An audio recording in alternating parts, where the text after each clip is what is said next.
High. Yes, it's 4:20. Let's get high.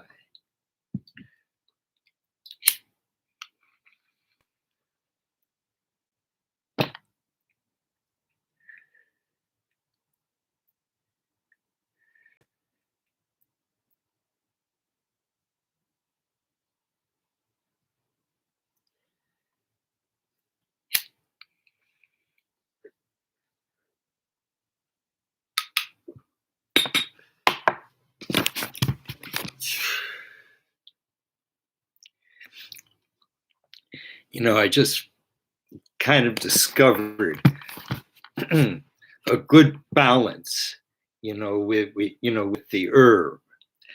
By the way, I'm trying to do this with a headphone, and you can tell me if the sound is better.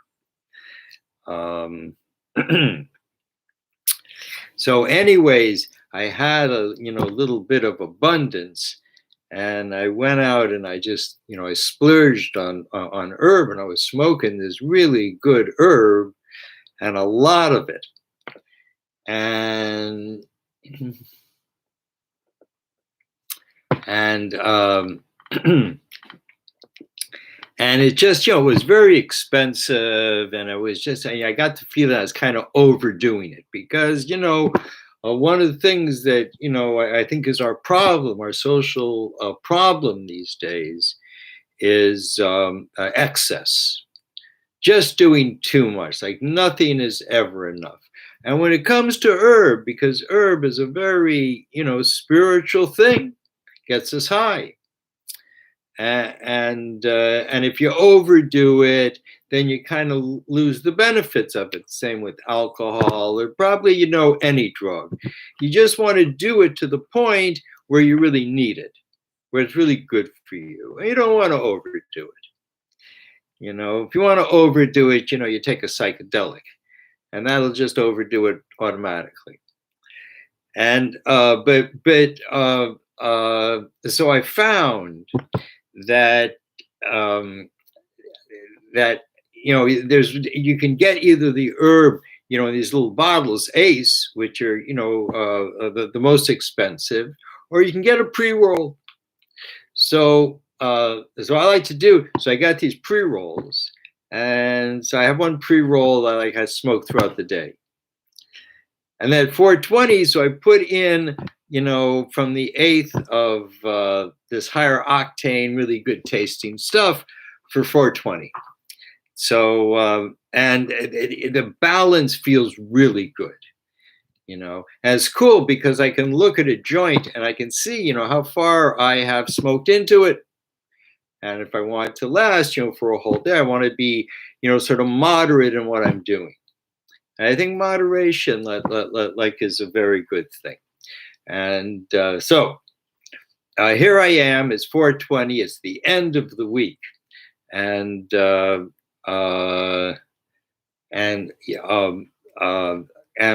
Shabbat,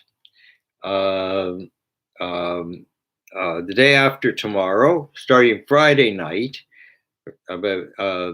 usually for Saturday, because in the Roman calendar, I turned 77 on Saturday.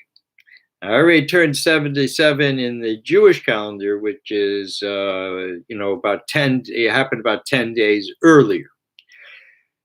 The Jewish calendar, the Hebrew calendar, is based upon the ancient calendar that comes from, that begins with the birth, the creation of the first human being, male and female, an androgynous being, on the 6th day of creation, which was the first day of called Tishrei.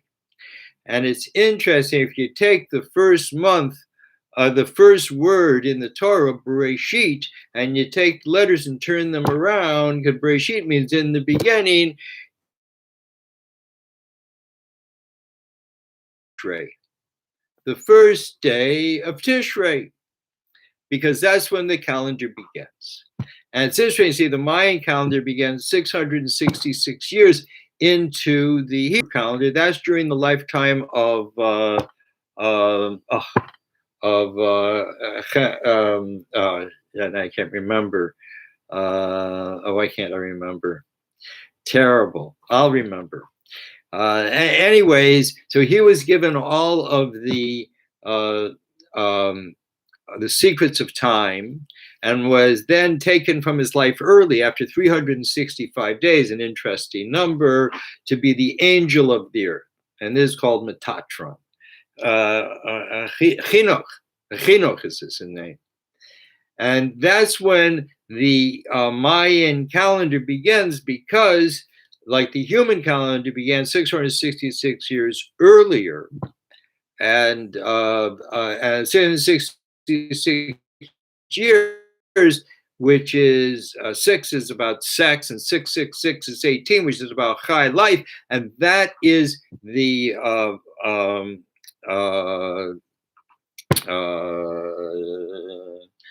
boy, man, I've been having a hard time with words today.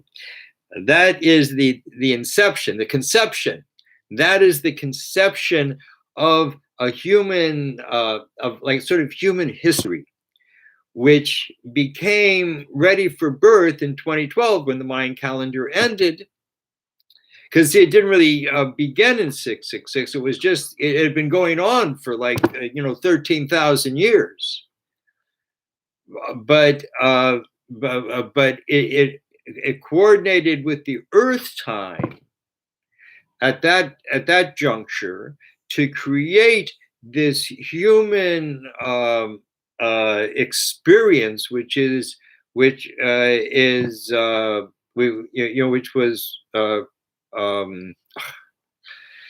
predicted, forecasted, prophesized to be born at the end of days. And in 2012, when the Mayan calendar ended its 13,000 year, where it appears to be the Earth rotating around the North Star, that's when we were affixed to the center of the galaxy. And that's like dilation, like in the birth process. And since then, it's been a thing of pushing, of ending and pushing. And one of the things that we see in this process, of course, along with the 666, is the 777. See? And even though the Mayan calendar began 666 in the and that's actually a presumption. Maybe it started, actually 105 years, 6 years later, because that's when it ended. But it's somewhere around the life of Hanukkah. Only lived 365 years when people were living 1,000. See, so anyways, there's somewhere in there began the calendar. I fixed it 666 because it makes a lot of sense, because they don't, even though they had like a fixed time when it began, but it's not really fixed to the beginning, because the beginning was thousands of years beforehand. But again, that's when it coincided with the Earth, so that it would end in 2012. And it ended up to be a 5,106 year calendar, and ended in 2012, and then began a new 13,000 year cycle. And really, it is quite extraordinary that this 26,000 year event would happen at our time, right at the end of the Hebrew calendar. So, and the Hebrew calendar, it goes according to the moon, and because of that, every, like the Muslim calendar goes according to the moon, and that's why Ramadan is always in a different month during the year, rotates around the year. Because the discrepancy between the Earth and the moon and the sun, it's a 19-year thing between them. And for that reason, that the months calculated by the moon are different than the months calculated by the sun. And the Jewish people in the Torah, one of the 613 commandments to the Torah, is to that the holidays should always be in their time. Like Rosh Hashanah is coming up, and Rosh Hashanah always has to be in the fall. And the way that we do that is we adjust, and we adjust by adding a month every few years. Like this coming year, we'll add a month. It'll be a 13-month year, and that will be how we adjust for the sun and the moon. So therefore, when a person is born, they're born under a sun sign, and they're also born, under the the moon, and the moon month was the month of Elul, and I was born on the 9th of Elul. The sun month was August 28th. This year, because things keep rotating, this year it's about 10 days ahead, August 28th, which is Saturday.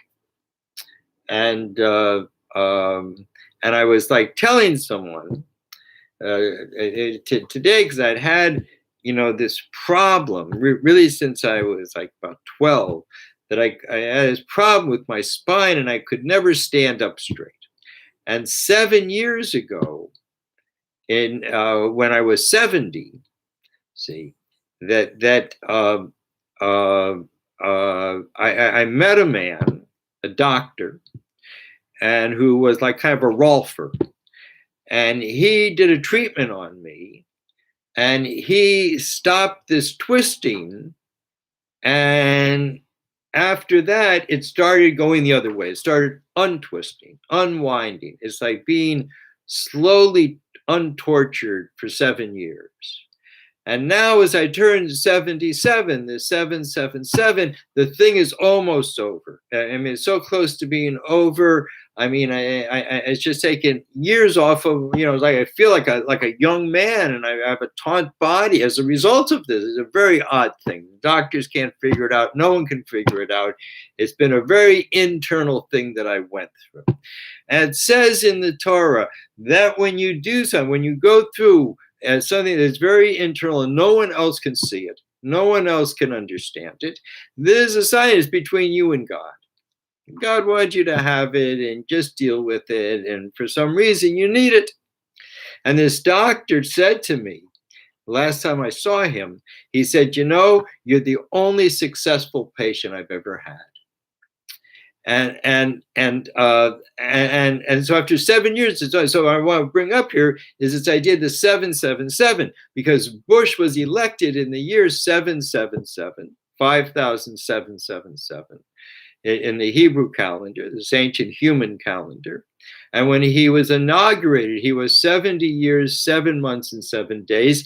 And then on March 11th, when COVID, in Hebrew means respect, was considered a pandemic, and respect should be a pandemic, that there were 7,770,000,000 people in the world, precisely, according to the internet.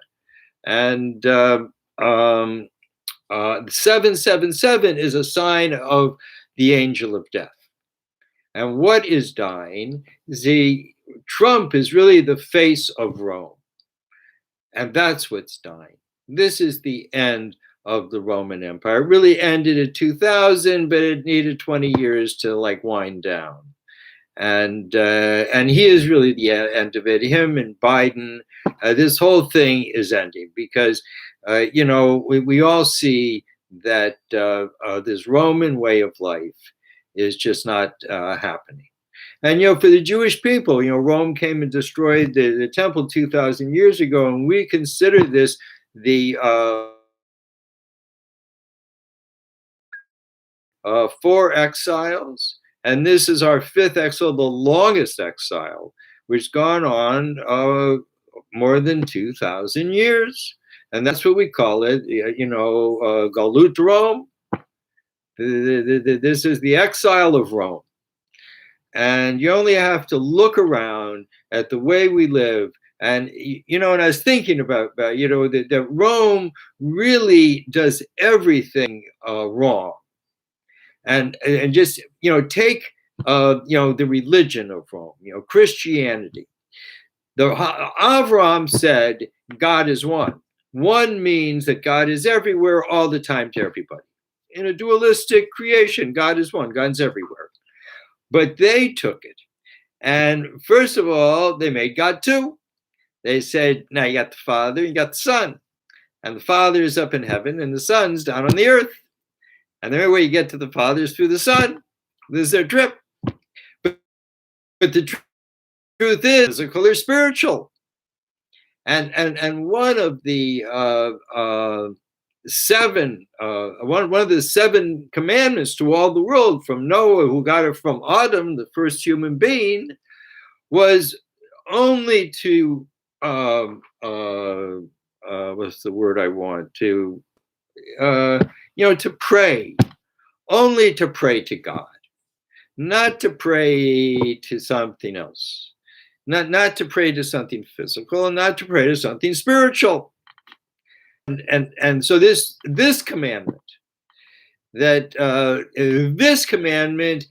their whole trip was is completely against the Torah. So I see Samuel is good. I want you to ask questions. I'm here for people to ask me questions. Who says that Jesus was God? Well, God, the Jewish people and the Muslim people, we're Semitic people directly from Abraham, 4,000 years ago. We pray to God who is neither physical or spiritual. So anything that a person can contrive in their mind, be it physical, like Jesus, or be it spiritual, like some God in the heavens, neither are God. And this is completely against the 7 commandments given to all human beings. No religion, no nothing. There were 7 commandments till this day. Do these 7 commandments, and God will be, will be happy. And the second commandment is don't use God's name in vain. And with all the banning and all the different stuff, but there's no problem saying God damn. And that's certainly using God's name in vain. God would never create that whole mythology. And again, it's the second commandment that they just are completely opposite from. And if you look at all of them, the next one is stealing. And they have stolen the land of the earth because they pay no taxes. And therefore, whatever goes into church property can remain forever. They never get, foreclosed on.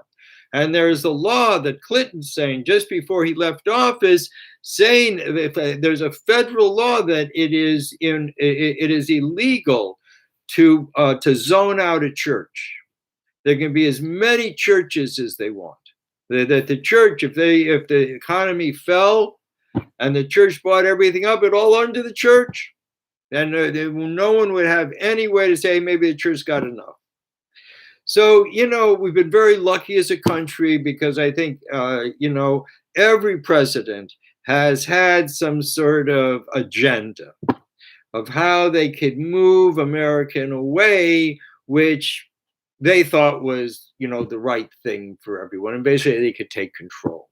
And they saw what was right, which is, it's the opposite of a democracy, and then, not to kill. And we just see, we are just the epicenter of all wars. We're just supplying everyone with weapons. And that's how we, all this stuff they say, we spent $2 trillion on weapons we gave to Afghanistan. They didn't.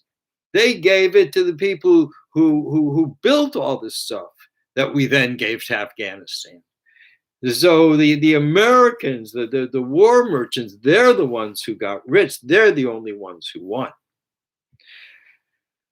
And then there's making laws about the environment, and we see how they're just destroying the environment, and making laws about sexuality to protect women and children. That's a laugh, man. That's something they certainly don't do.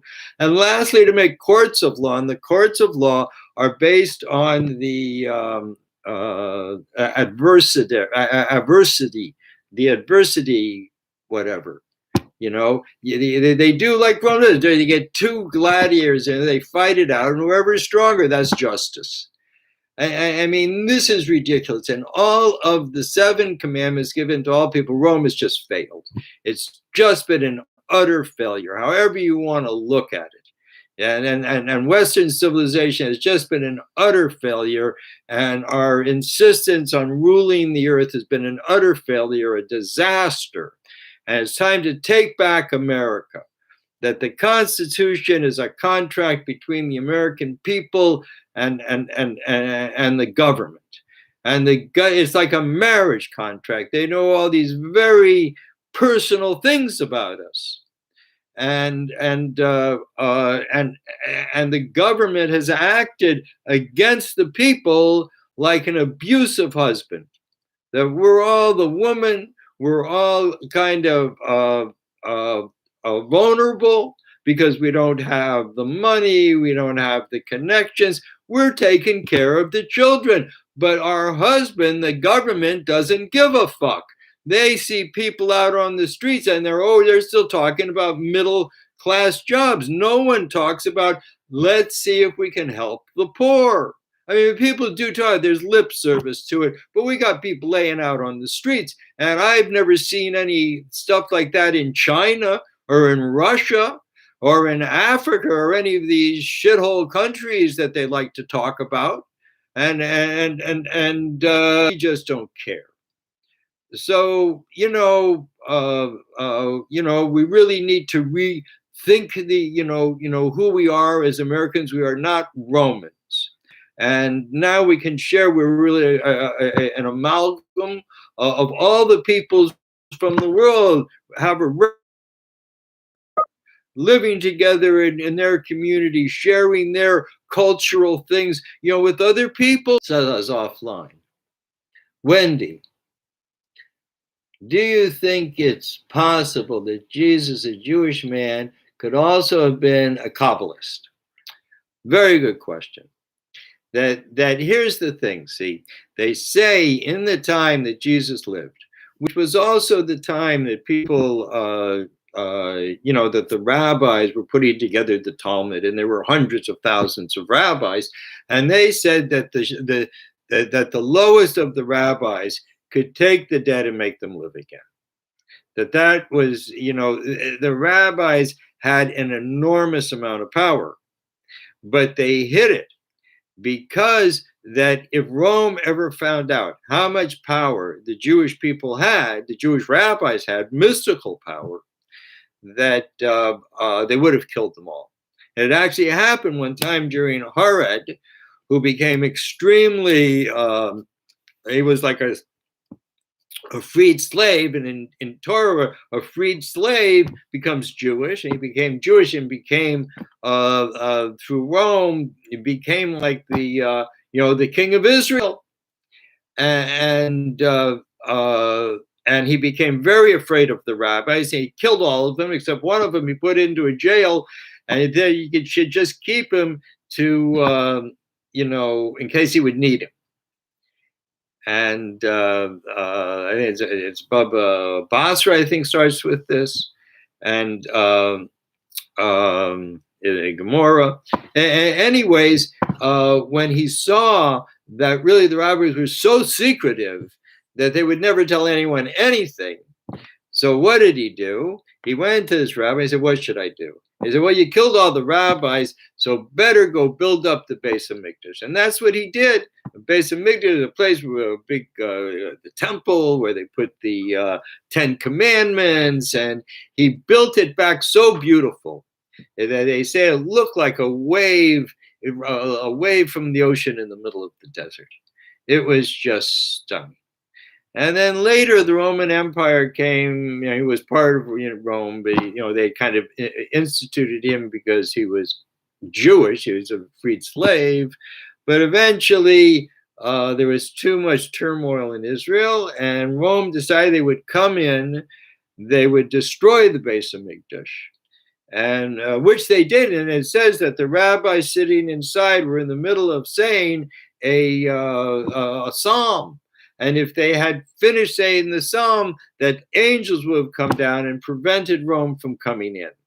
But they came in like a few words before the end. They lost their concentration, and that began the galut, the exile of the Jewish people, which has gone on until today.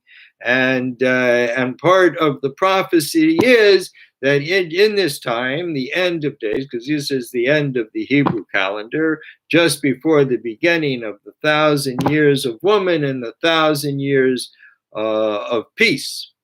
So, and it says that the third temple will not be made on the earth, though we can make a foundation, which in a sense we have.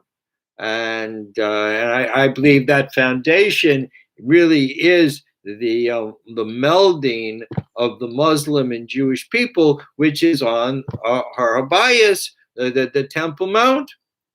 And instead of making consternation, it's really a way to bring us together, because it's called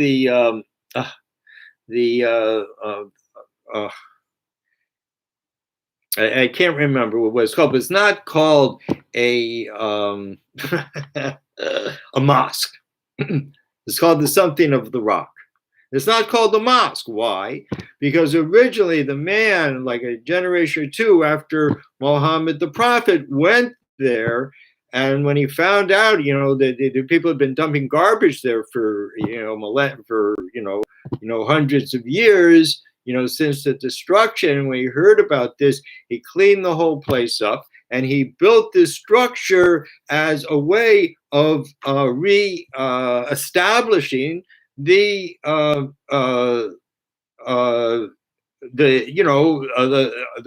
Temple Mount. And he purposely didn't make it to be a mosque, but to be as a way of really melding these two cultures together, because we are the Semitic people, and each of us are the only peoples in the world who received, an entire book of prophecy. People are prophets all over the world, but to receive a book of prophecy, the Muslim people, the Quran, the Jewish people, the Torah, which is actually 24 books of prophecy, plus 5 Megillot, plus 5 scrolls. So, as you can see, that and the people who wrote this stuff down 2,000 years ago when Jesus lived were very high people, and they were way beyond Kabbalah. These people knew all sorts of secrets, and Roman history wants to make it out like that. Jesus was like way above all the rabbis, and he wasn't. He was a rabbi. And they say that there's something in one of the books of the Talmud that he says a Mishnah, which is a very great honor. It means he understood this better than anyone. It has to do with the Goyim, with plagues or something like that. And he understood it better than anyone. So they took his version of it and put it in the Talmud, which is great when there's hundreds of thousands of people who all have their own idea about how it should be written.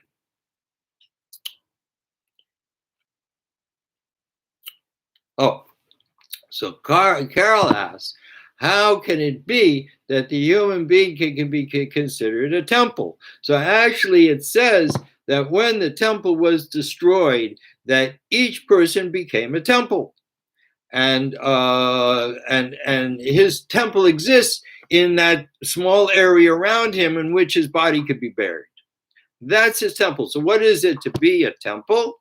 That the temple, the Beit HaMikdash, that in those times, the way they made light in a building is that they would have the aperture on the outside very large, and it would funnel down into like a tight little like spiral, and then that would project out like a beam of light, and that's how they would light their homes in the daytime.